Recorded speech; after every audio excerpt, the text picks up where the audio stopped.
오늘 본문에 나오는 기드온이라고 하는 그 인물이 살던 때는 이스라엘 백성들이 미디안 백성들의 횡포로 인해서 말할 수 없는 핍박을 당하던 때였습니다. 마치 우리 나라가 일제시대 때에 고통을 당했던 그 고통을 아마 이스라엘 백성들도 동일하게 느꼈으리라는 생각이 듭니다. 농사를 다 지어놓고 그리고 수확의 기쁨을 느끼기도 전에 미디안 족속들이 다 뺏어가고 그리고 소와 양과 짐승들과 어린아이와 여자까지 다 잡아갔습니다. 이것이 7년간 반복되면서 이스라엘 백성들이 지치고 또 지친 상황이었을 때에 아무리 수고해도 여러분 열매 맺는 삶이 없다면 그것만큼 우리를 힘들게 하는 게 어디 있겠습니까? 노력해도 성과가 없는 인생을 살아가는 그 시대에 또 백성들은 그들의 삶의 자리를 잃어버리고 피신하여서 동굴 같은 곳에서 숨어 지내야 하는 그런 상황 가운데서 어느 날 하나님께서 기드온에게 찾아오신 겁니다. 그리고 그에게 들려주신 음성이 있었는데 그 음성은 오늘을 살아가는 여러분과 내가 듣고 다시 한번 새로운 희망과 소망을 가져야 될 음성이기에 오늘 그 음성을 들어보고자 합니다. 12절에 하나님께서 기드온에게 나타나셔서 하시는 말씀이 있었는데 그 말씀의 첫 번째 내용은 큰 용사여 여호와께서 나와 함께 하신다라고 하는 음성이었습니다. 여러분, 이 말씀을 들었을 때 아마 들은 당사자는 굉장히 놀랐을 겁니다. 왜냐하면 큰 용사여라고 하는 그 용사여라는 그 말의 언어 자체는 단순히 싸움을 잘하는 이여라고 하는 그 이상의 의미가 담겨져 있습니다. 히브리 말로는 기보르 헤하힐이라는 말인데 기보르라고 하는 그 말의 의미는 쉽게 말하면 영어로 번역한다면 히어로입니다. 영웅이란 뜻입니다. 한 시대에 그 시대를 이끌고 나라를 구원할 수 있을 만한 사람에게 붙여지는 말이 기보르라고 하는 단어입니다. 그리고 헤하일이라고 하는 하일은 이스라엘 사람들에게 있어서 그들을 보호해 줄 수 있는 방패와도 같은 군대를 일컬어서 하일이라고 말합니다. 근데 그 두 가지 용어, 하나는 기보르, 하나는 하일이라는 용어를 같이 써서 오늘 기드온에게 기보르, 하일, 다시 말하면 이 시대에 지금 미디안이 쳐들어와서 이스라엘 백성들을 괴롭혀서 살 소망이 끊어져 있는 그 시대를 구원할 수 있는 이 난 시대를 다시 한번 구원할 수 있는 영웅아라고 하는 그러한 칭호를 그에게 붙여주셨던 겁니다. 왜 이 말이 기가 막히느냐? 지금 이 기드온이 뭔가 기도하고 있다가 하나님으로부터 이 음성을 들었다면 그래도 좀 덜 부끄러웠을 겁니다.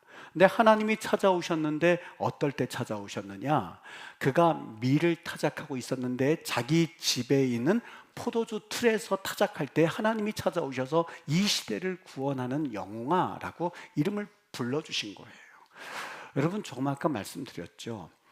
적군과 싸우기 위해서 칼을 갈다가 준비를 하다가 하나님이 음성 들려주셨다면 그나마 좀 덜 부끄러웠을 겁니다. 밀을 타작할 때는 본래 넓은 뜰에서 타작을 해야만 했었는데 오늘 기드온이 집 안에서 밀을 타작하고 그리고 포도주 틀에서 밀을 타작했었던 이유가 있었다면 미디안 군대가 그에게 와서 밀을 뺏어갈까 하는 그런 소심한 마음 때문에 집안에서 조그만씩 밀을 가져다가 타작하고 있었던 겁니다. 그게 바로 11절의 말씀인데 우리 한번 같이 들어보고 넘어가도록 할게요. 여호와의 사자가 아비에셀 사람 요아스에게 속한 오브라에 이르러 상수리 나무에 앉으니라. 마침 요아스의 아들 기드온이 미디안 사람에게 알리지 아니하려 하여 그에게 알리면 밀을 빼앗길까 염려가 되어서 밀을 자기 집 안에 있는 포도주 틀에서 타작하더니 라고 말합니다. 즉 이 미디안이라고 하는 사람은 나라를 구원할 수 있는 그러한 능력은 고사하고 어떻게 보면 자신의 가족 하나 건사하기도 부족할 만한 성격의 소심한 사람이 바로 기드온이었습니다. 여러분, 이 사람이 직업이 뭔지는 알 수는 없습니다만 기드온이란 말 자체가 벌목하는 사람이라는 뜻입니다. 그 조상 대대로부터 아마 그에게 어떠한 능력이나 아니면 내려온 재산 하나 없이 그저 농사 지으면서 살았던 그러한 사람이 있지 않았을까라고 추측해 볼 수 있는 대목이 그의 이름입니다. 여러분, 그가 하나님 말씀, 즉 큰 용사여 나라를 구원할 수 있는 이 난국의 시대에 이 나라를 구원할 수 있는 사람아 라고 했을 때에 얼마나 놀랬고 얼마나 기가 막혔겠습니까? 자기도 모르게 뭐라 그러냐, 15절 말씀입니다. 이렇게 말합니다. 오 주여, 내가 무엇으로 이스라엘을 구원하리이까? 보소서, 나의 집은 므낫세 중에 극히 약하고 나는 내 아버지 집에서 가장 작은 자니이다. 여러분, 이 표현이요 최상급으로 되어 있거든요. 여기 극히란 말이 그래서 쓰여져 있는데, 나의 집은 정말 약합니다. 달이라는 뜻이 약하다는 말이요, 우리 약하다고 되어 있지만 가난한, 비천한, 그리고 하잘것없는 그런 의미입니다. 아마 조금 아까 이야기한 것처럼 부유한 농부가 아니라, 부유한 사람이 아니라 재산도 없었죠. 세상 말로 어떤 그 위치에 있는 것도 아니지요. 가진 것도 없지요. 그리고 내가 배운 것도 없지요. 그 모든 것을 다 포함한 단어가 달이란 뜻입니다. 즉 약하다라는 말로 우리가 번역을 했습니다만, 모든 인생 가운데에 가질 수 있는 것 하나 가지지 못한 자를 말하고 있습니다. 여기 가장 작은 자니이다, 하찌르라고 하는 말도 똑같은 말이에요. 하차는 보잘것없는, 무시당하기 쉬운, 사람들에게 영향력 없는, 다른 사람 발에 채이는. 여러분, 어디에 가든지 간에 그래도 내가 무언가 가지고 있다면 당당한 법이거든요. 무언가 다른 사람에게 보다 비교할 것이 없이 가질 수 있는 것이 있다면 뭔가 어깨에 올라가기 마련이거든요. 근데 이 미디안 사람에게 고통당하는 이 이스라엘 사람들 중에서도, 그 중에서도 보잘것없는 미디안에게 찾아오셔서 하나님이 큰 용사여 기보를 해하일, 이 난국의 시대에 이 나라를 구원할 수 있는 자여 라고 했을 때에, 여러분, 너무 과대평가하면요 더 움츠러들기 마련이거든요. 칭찬도 어느 정도, 그것도 기술적으로 그 사람의 과정을 있는 것을 칭찬하면 기분이 좋은데, 전혀 얼토당토 않는 것을 가지고 칭찬한다든지 아니면 나 이상으로 과대평가하면 그것만큼 부담이 되는 일이 없거든요. 오늘 기드온에게 하나님이 나타나셔서는 이 기드온이라고 하는 사사가 될 사람에게 큰 용사를 이름을 붙였을 때 얼마나 기가 막혔겠습니까? 하나님, 출신 배경을 말합니다. 내 행적과 내 소유와 내 성격과 내가 할 수 있는 모든 모습을 한번 보십시오. 내가 여기 가장 작은 자요, 극히 약한 자요 라고 하는 말의 의미는 나는 실패한 사람입니다. 내 문제도 해결하지 못해서 지금 밀을 내 집에 있는 포도주에서 그저 탈탈탈 털어서 오늘 저녁 또한 내일 아침을 준비하고 있는 나에게 하나님 기보로 해하일 큰 용사라고요? 이건 정말 무슨 얘기입니까? 난 정말 연약한 자입니다. 아무것도 내세울 것이 없습니다. 당치도 않습니다는 말이 바로 15절에 있는 극히 약하고 가장 작은 자니입니다 라는 말의 의미입니다. 여러분, 저는 오늘 이 말씀을 보면서 하나님이 왜 무엇 때문에 이 기드온에게 이런 어울리지 않는 이름을 불러주신 걸까? 도대체 그 이유가 뭘까? 그렇다면 오늘 우리에게 하나님이 이 음성을 기드온에게 들려주셨다면 우리에게 주시는 메시지는 뭘까라는 생각이 한번 이 본문의 말씀을 여러분과 나눠보기를 원합니다. 여러분, 왜 그렇다고 생각합니까? 하나님께서 기드온에게 왜 이름을 붙여주셨다고 생각이 되어지시나요? 그것도 그냥 기드온에게 얘야 기드온아 이제 너 군사로 들어가서 싸워라, 그 말은 이해가 되지요. 그런데 그로 하여금 이 난국의 시대에 나라를 구원할 수 있는 이 엄청난 사람아 라고 했을 때 그 부담감이 얼마나 컸겠습니까? 여러분, 도대체 하나님이 하기보르 하하일이라고 이름을 붙여주신 이유는 무엇일까? 아주 지혜로운 수도자 한 사람에게 방문객이 찾아와서 물었다고 합니다. 사람들이 당신을 일컬어서 아주 지혜로운 사람이요 예언자라고 이야기를 하는데 당신은 왜 당신을 그렇게 부르는지 아시나요? 아니요. 제가 그것을 어떻게 알 수 있겠습니까? 그런데요, 그가 말을 이어갑니다. 나는 일반 사람과 사물을 보는 관점이 조금 다릅니다. 보통 사람들은 눈에 보이는 것만 보고 자기 현실만 보는 반면에 나는 그 사람 속에 숨겨진 것을 보는 눈이 있습니다. 사람들은 누에 고치를 보지만 나는 그 누에 고치를 통해서 나비를 볼 수 있습니다. 사람들은 동그란 하얀 알을 보고 있습니다만 나는 그 알 속에 담겨져 있는 독수리가 눈에 보입니다. 사람들은 이기적이고 싸우기 좋아하고 쇳덩어리의 인간만 봅니다만 나는 그 인간 속에 있는 하나님을 바라는 거룩한 성자의 모습도 볼 수 있습니다. 사람들은 죽음을 보고 슬퍼하고 있습니다만 나는 죽음 안에 있는 생명도 볼 수 있지요. 사람들은 고난 가운데 울부짖고 있지만 나는 고난 안에 계신 하나님의 십자가의 그 눈물을 볼 수 있는 눈이 있습니다 라고 답을 했다고 그래요. 여러분, 왜 하나님께서 그 기드온, 타작마당이 아닌 자기 포도주 틀에서 타작하고 있는, 밀을 타작하고 있는 그를 하나님께서 큰 용사여라고 부르셨을까? 답은 분명하지 않습니까? 눈에 보기에는 포도주 틀에서 밀을 타작하고 있는 그 사람에 불과한 그 기드온의 모습 속에서 하나님께서 그 무언가를 보셨기 때문에 그렇습니다. 기드온을 만드시고 그를 조성하신 그 하나님은 분명히 그를 만드실 때의 목적과 비전과 그 삶 가운데 담겨져 있는 하나님의 계획을 보고 계셨던 것이죠. 너는 실패한 인생, 패배한 인생이라고 너는 여길지 모르겠어. 사람들은 그래서 그 하얀 알을 보면서 너는 쓸모없는 사람이야 라고 말하고 있을지 모르겠지만 나는 내 속에 있는 독수리를 보고 있단다. 사람들은 누에고치를 바라보면서 저거 아무것도 아니야 라고 말하고 있지만 나는 내 속에 있는 나비를 보고 있단다 라고 하는 그 말의 의미가 바로 큰 용사여 라고 하는 의미입니다. 가만히 보면 하나님 안에서 그 인물들을 살펴보면 성경 안에 있는 대부분의 인물들이 한결같이 하나님의 눈을 가지고 바라본 사람들의 변화된 모습을 기록한 것이 성경에 나와 있는 인물들의 속성입니다. 여러분, 베드로는 정말 누구 말 맞다나 하얀 알에 불과했습니다. 그의 본래 이름은 시몬이었었어요. 시몬이라고 하는 말은 지금도 그래요. 샤마 그러거든요. 내가 뭘 들었습니다 할 때 샤마티 그래요. 시몬, 그런 듣다란 뜻입니다. 즉 베드로는 누구한테 말을 듣든지 그 말에 따라 팔랑귀비처럼 왔다 갔다 했던 사람이 시몬이었었어요. 근데 주님께서 그를 부르셨어요. 그리고 그 속에 있는 누에고치를 보기 시작하고 독수리를 보고 시작했는데 그 시몬을 향해서 주님께서 한 말씀 해주시는 것이 요한복음 1장 42절이었었어요. 네가 요한의 아들 시몬이니 네가 지금까지 그런 삶을 살았니?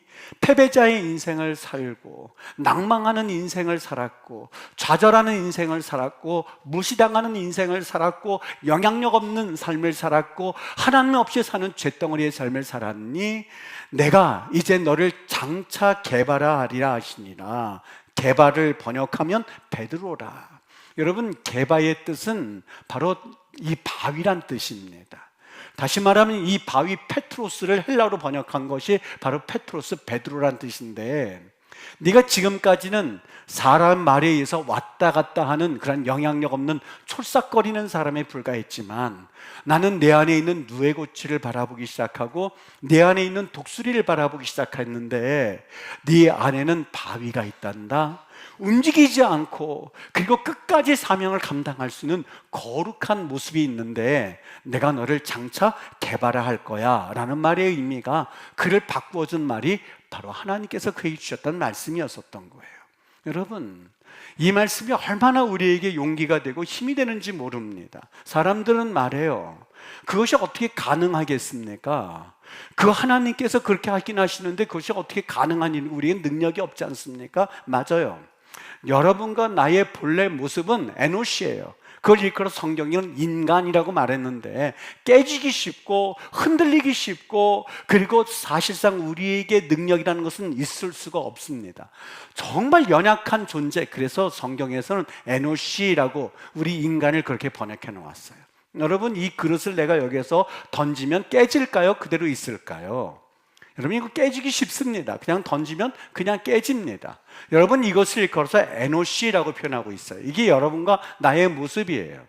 언제 깨지냐고요? 하나님 손을 떠날 때에 내 손을 넣으면 이건 깨지기끔 쉽게 돼 있어요. 그래서 하나님이 우리를 일컬어서 뭐라고 그랬느냐?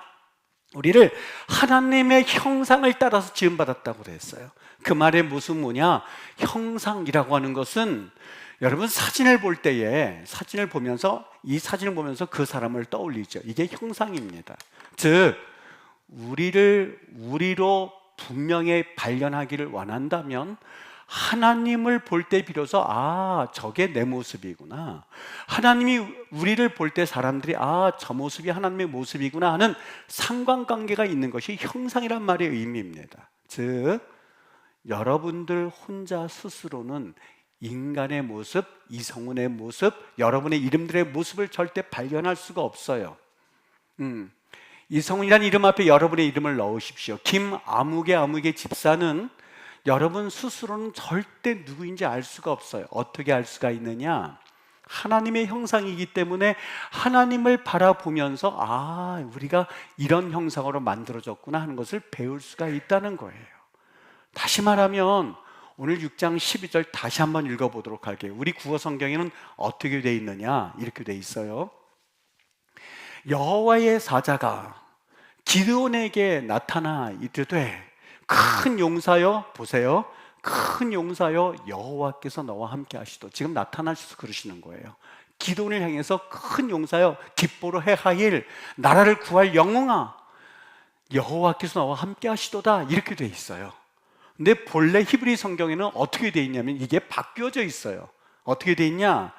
여호와의 사자가 기드온에게 나타나 이르되 여호와께서 너와 함께 하신단다, 큰 용사여. 순서가 바뀌어져 있어요. 여러분, 만일 날 보고 큰 용사라고 먼저 불렀다면 당황스러울 일이죠.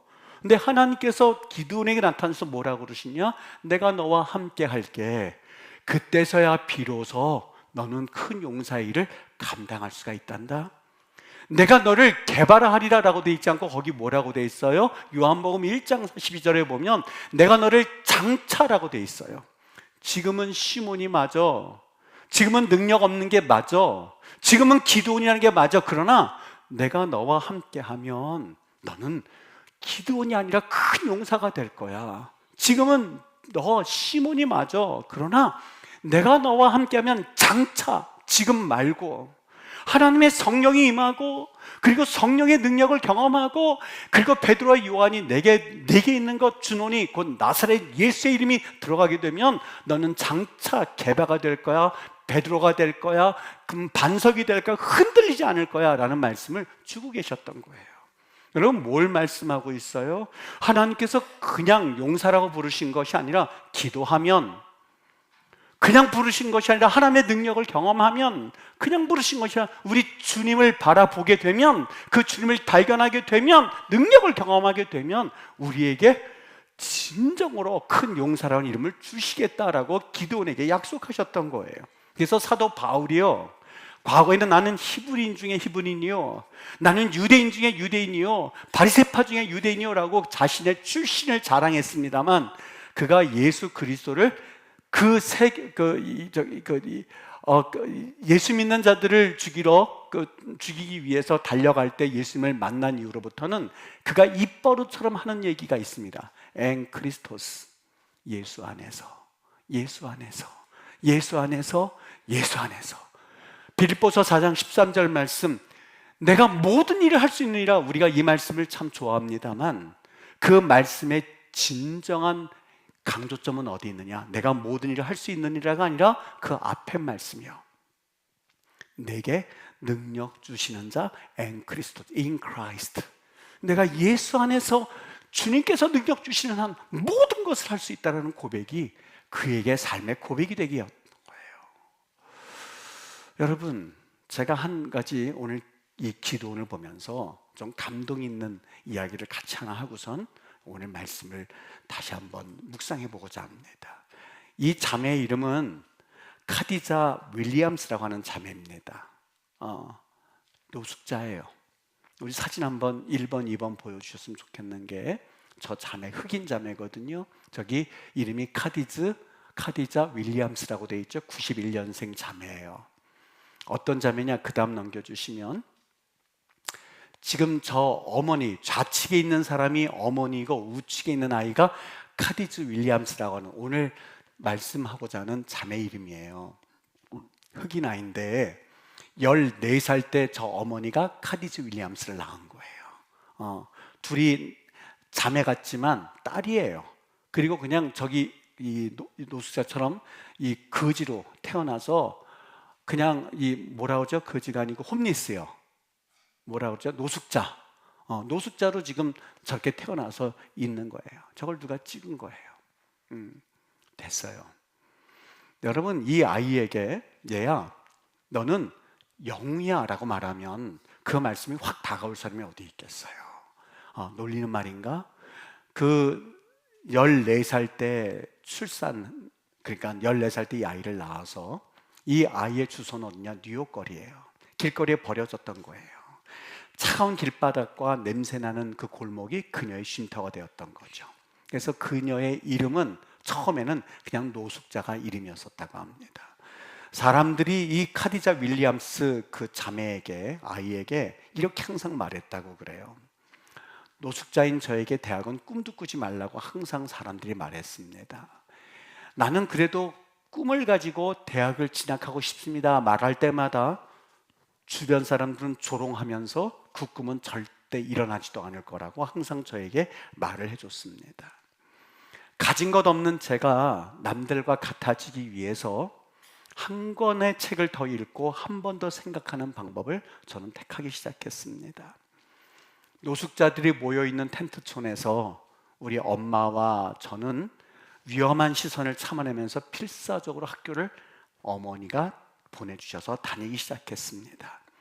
12학년을 다니는 동안 자그마치 12곳의 학교를 옮겨 다녀야만 했던 것이죠. 그러나 포기하지 않았습니다. 한 달에 5권의 책을 읽었고 쓰레기에서 주워다가 뉴욕의 모든 신문을 정독했습니다. 거리의 길바닥은 저의 공부방이었습니다. 꿈이 생기기 시작했는데 대학에 들어가서 운명을 바꾸고 싶다고 하는 꿈을 꾸기 시작했습니다. 남들의 비웃음이 있었지만 그래도 묵묵하게 그 꿈을 키워나가기 시작했습니다. 노숙자 주제의 대학 같은 거 꿈도 꾸지 말라고 했을 때 이를 악물고 공부했는데 11학년이 되었을 때에 여러분 그 아이의 소원이 뭔지 아십니까? 11학년? 그러니까 11학년이면 고등학교 우리나라 1학년 정도죠. 1학년 정도죠. 3학년이죠.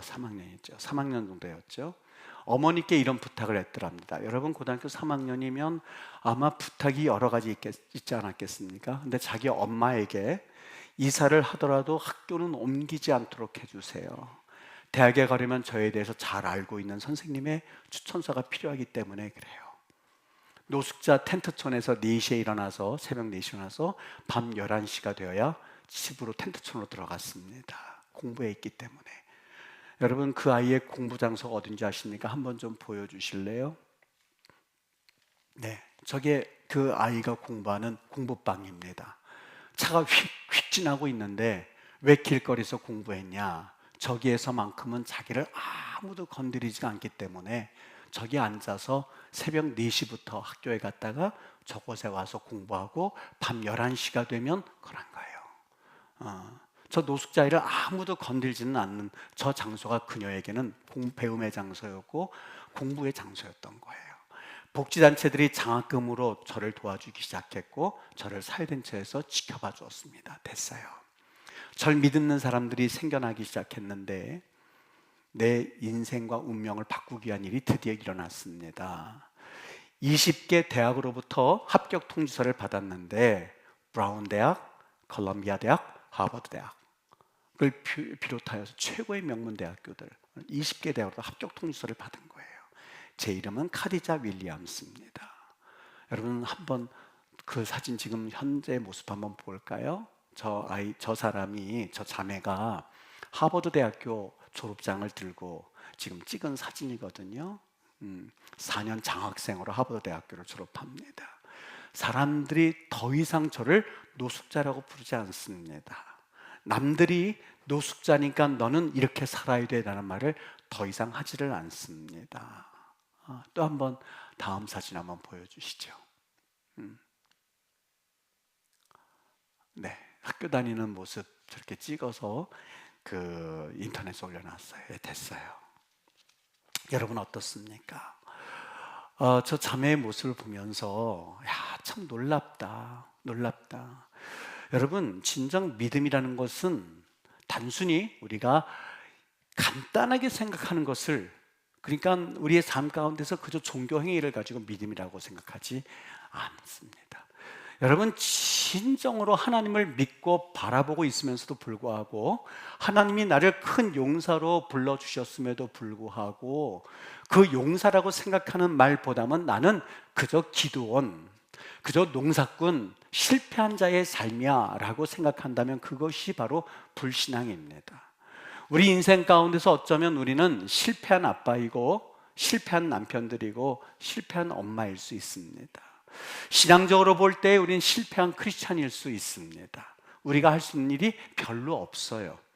그런데 우리에게 주어질 수 있는 능력과 감당할 수 있는 그러한 여러 가지 우리의 능력이 부족하다 한다 할지라도, 우리 하나님께서 나를 일컬어서 너는 큰 용사야 라고 하는 그 말씀을 주시는 그 내면 가운데는 우리에게 그 일들을 행할 수 있는 능력도 주시는 하나님이심을 우리는 바라보실 수 있으셔야만 해요.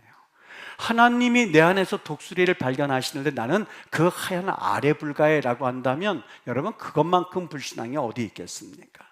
하나님이 우리를 이 땅에 보내셨을 때에 하나님은 우리를 하나님의 형상으로 창조하셔서 아름답고 존귀한 역할을 감당할 수 있도록 하나님의 걸작품이야 라고 하시는 그 말씀을 의심하지 않고 믿는 것을 일컬어서 신앙이라고 말합니다.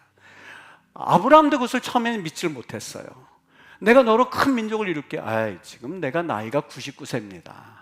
이 내 안에 있는 이 후사를 통해서 어떻게 후사를 만들 수가 있겠습니까? 여기 있는 엘리에셀이나 후손 삼아주세요. 하나님, 안 되겠다. 나와봐라. 너 하늘의 별들을 볼래? 많니? 많죠. 모래 셀 수 있니? 없죠. 이렇게 만들어줄게 했을 때에 그의 믿음이 생겨나기 시작했어요. 그 안에서 독수리를 보기 시작했어요.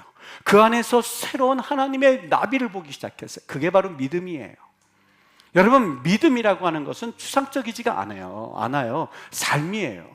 그것을 삶으로 고백하기 시작할 때에 여러분, 기도하기 시작하는 거예요. 정말 세계를 위해서 기도하기 시작하는 거예요. 왜요? 그것이 그대로 이루어질 줄 믿고 있는 그 믿음이 생기기 때문에 기도 안 할 수가 없죠. 독수리가, 그리고 나비가 생겨나기 시작하는데 여러분은 어떻게 앉아서 그냥 신앙생활할 수가 있겠습니까? 기드온이, 여러분, 3만 명을 주어도 미디안 군사들과 싸울 수 없고 30만을 줘도 부족할 때에 300명 가지고 데리고 나가라고 했을 때 그가 나갈 수 있었던 이유가 있었다면, 그것은 그에게 있어서 하나님이 자신을 불러주신 그 남국을 구원할 수 있는 그 약속되어진 하나님의 종 기드온아라고 하는 그 말씀을 믿었기 때문에 나갈 수가 있었던 거예요. 그리고 하나님은 함께 하시기 때문에 그 일을 이루어 주셨던 거예요. 여러분, 삶에 아픔 없는 사람들이 어디 있고, 아픔 없는 사람들이 아픔 없는 사람들이 있겠습니까? 그리고 고통당하지 않은 사람들이 어디 있겠어요?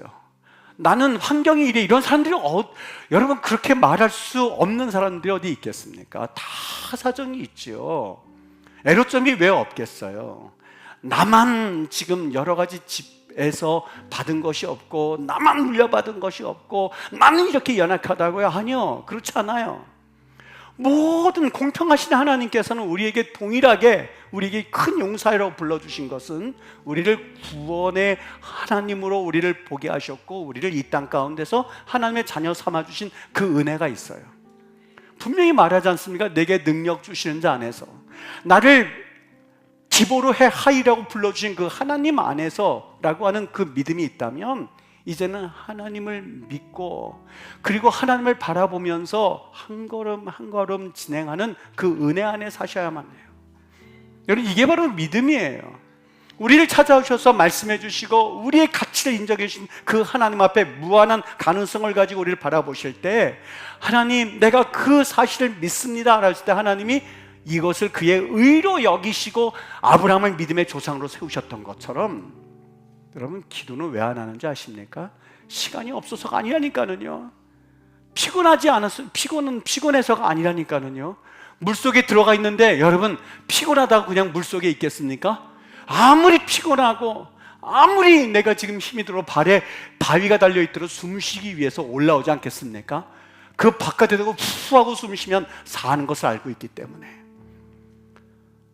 여러분, 기도 왜 안 할까요? 나 인생 나 혼자도 할 수 있다고 생각하는 교만함이 있어 기도하지 않는 거예요. 그래서 기도하지 않는 거예요. 우리 사랑하는 임마누엘 성도님들, 하나님이 여러분들 얼마나 사랑하는지 내가 한 주간 동안에 이 말씀을 준비하면서 하나님이 되게 사랑하시는구나, 나보다 더 사랑하시네 하는, 나도 이 말씀을 드려야 되지 않겠습니까 하는 마음으로 이 말씀을 진 거예요. 하나님 안에서 불신앙이라고 하는 것은 단순히 다른 것 아니에요. 하나님이 내가 너희를 가장 귀하고 존귀한 존재로 세우고 너를 기브로 해 하일이라고 불러주셨는데, 그게 무슨 말이래요? 나는 실패했는데, 난 더 이상 소망이 없는데, 난 더 이상 아무것도 없는데 라고 하면서 하나님과 더 관계를 가지지 않으려고 하는 마음이 불신앙이에요. 그런 면에서 봤을 때 저는 이 윌리엄스 카디즈 윌리엄스라는 이 자매는 어떻게 보면 믿음이 있다고 할 수 있어요. 하나님께서 나를 불러주셨다고 하는 그 거룩한 마음을 가지고 믿음으로 나아가는 이 마음이야말로 어떻게 보면 더 믿음이라고 할 수 있겠어요. 여러분, 2025년도 우리 서로 기도하고, 그리고 하나님 은혜 가운데 간절히 간구하면서 그분을 소망하세요. 하나님이 반드시 하나님이 우리를 불러주셨으니 때로는 어려움이 있어도 피할 길을 주시고, 하나님께서 기브로 해 하일이라고 하는 그 거룩한 음성을 기드온에게 들려주셨던 것처럼, 그것은 하나님의 음성이라고 믿는다는 것은 이 시간에 그것을 받아들이는 것을 의미해요. 더 이상 하나님과 멀리 가지 마세요. 하나님 앞에 나를 불러주시고 나를 자녀 삼아주시고 나를 하나님의 일꾼 삼아주신 그 하나님을 바라보면서 여러분 믿음으로 주께 나오세요. 고백하세요. 주님 감사합니다. 감사합니다 하는 기적은 일어날 거예요. 우리의 것이 될 줄 믿습니다. 하나님께서 그런 복을 열어주시길 주의 이름으로 축원합니다. 하나님께서 그런 은혜를 열어주시길 주의 이름으로 축원합니다. 우리 하나님을 경험하는 것이 나의 힘이요 소망이라는 것을 믿으시고, 힘으로 되는 것이 아니라 능력으로 되는 것이 아니라 오직 여호와의 신으로 된다고 하셨으니, 그 하나님의 은혜를 가지고 다시 한번 승리하는 여러분의 거룩한 삶이 되기를, 2025년 삶이 되기를 주의 이름으로 축원합니다.